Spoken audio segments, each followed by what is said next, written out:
Hola, yo soy Kiarela Molina Y yo soy Jordana Guevara. y juntas hoy les hablaremos sobre la auscultación pulmonar.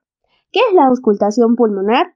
Es un método de diagnóstico o de análisis mediante el cual escuchas los ruidos internos del cuerpo, en especial de los órganos del sistema respiratorio y circulatorio. Ruidos respiratorios. ¿Qué son los ruidos respiratorios? Son los sonidos producidos por las estructuras de los pulmones durante la respiración. Existen dos tipos, los normales o fisiológicos y los anormales. Ruidos respiratorios fisiológicos o normales. Tenemos al murmullo vesicular, que es audible prácticamente sobre todos los pulmones durante la inspiración y al comienzo de la fase expiratoria. Al ruido laringotraqueal, que es causado por la turbulencia producida por el paso del aire a través de la vía aérea alta. Y al ruido broncovesicular, que es la superposición del ruido laringotraqueal y el murmullo vesicular en determinadas regiones del pulmón. Se ausculta con mayor claridad sobre el manubrio esternal y la región interescapular. Así se escucha el sonido vesicular normal.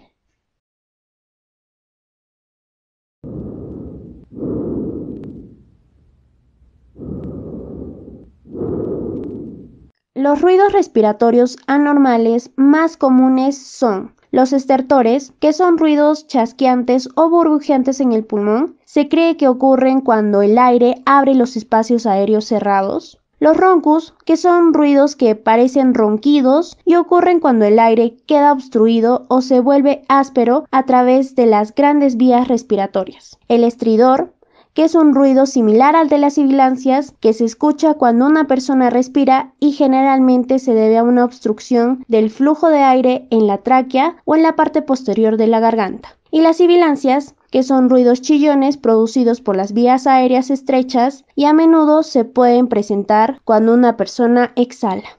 Así se escucha el ruido bronquial.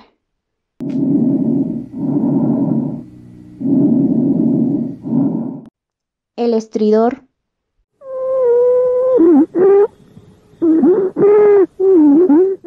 el roce pleural,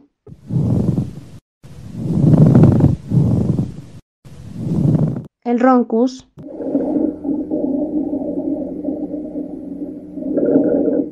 y las sibilancias.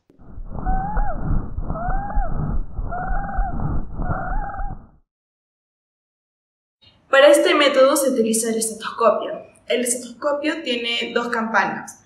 Esta es para auscultar adultos y esta es pediátrico. Aquí tiene un tubo que va a ser para el adulto y para la campana pediátrica.